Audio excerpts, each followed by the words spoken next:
Look, you recall in the midst of COVID, exactly a year ago, we said we were going to build the Agenda 88 hospitals. Randy, you are broadly read. Is it not? We are now gone past 88 too. We even made it. It's Agenda 1. No, I'm coming. At least, if you have not been able to count 9, you go to 10. You relax. So, from 88... a lot of our viewers are complaining about your continuous use of Ghana program. Because a lot of them also don't understand. Yeah. No, they want to understand what you're saying. But Randy, like I pointed out, in the midst of COVID, we came with Agenda 88, then elevated the conversation even more in the MPP 2020 manifesto, and now made it 10 something or 111. 111. Yes. Now, a year after these bold announcements, it is turning out to be only for political showmanship, because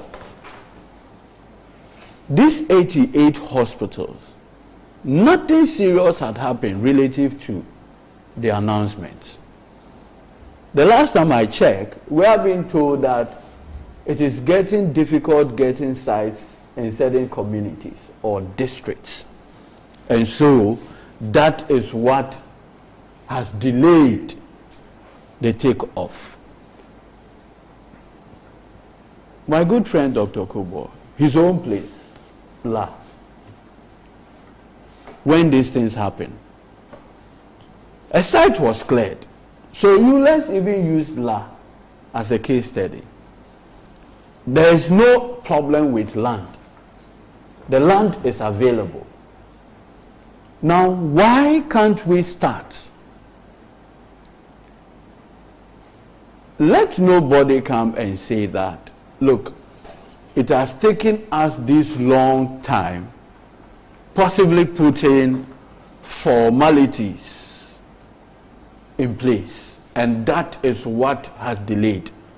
Remember that this 88 hospital projects is actually in the 2016 MPP manifesto. 4 years had passed, nothing.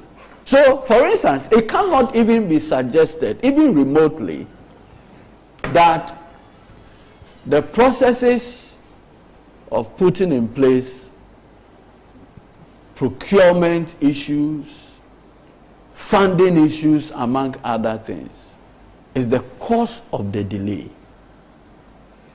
Because these are campaign messages in the 2016 MPP manifesto that you have not done.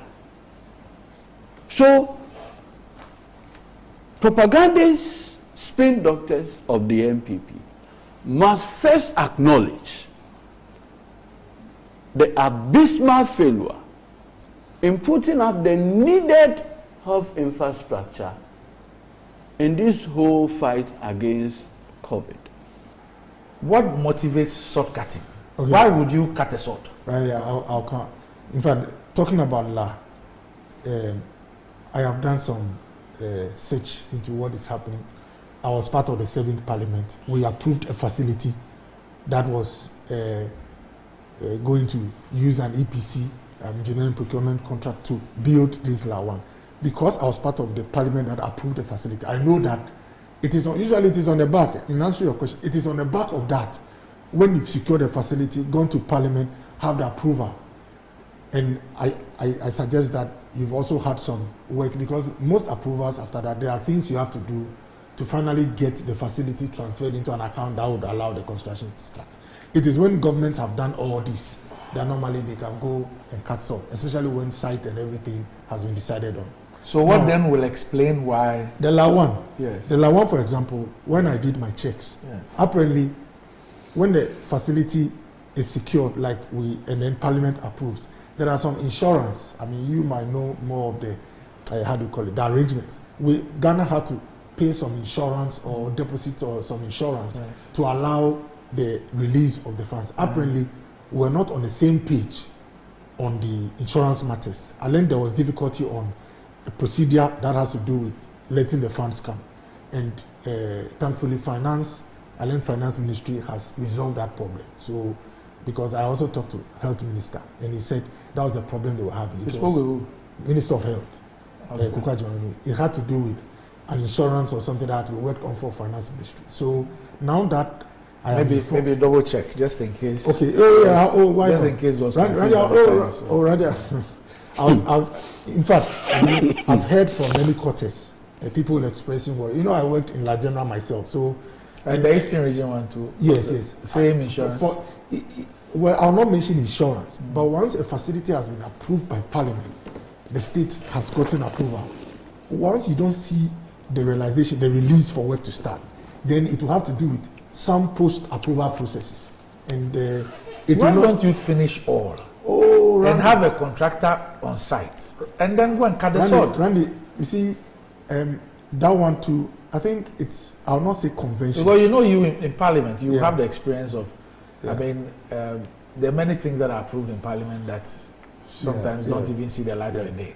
So you cannot, on the basis of an approval, then go and cut the sword. Randy, it's maybe I might say either cultural or conventional. You know, over the years, once government secures approval, maybe before you come to Parliament with the document, you'd have gone through a lot of engagements and pre-work. So finally, if the approval comes, it is seen as 95-96% a green signal, you know. But some of these hitches do appear, and I'm hoping that when finally work starts at these places, those who have been showing serious pessimism will not vanish. How do you call it? Suddenly, they would at least appreciate that finally. I have strong faith that these projects will come up.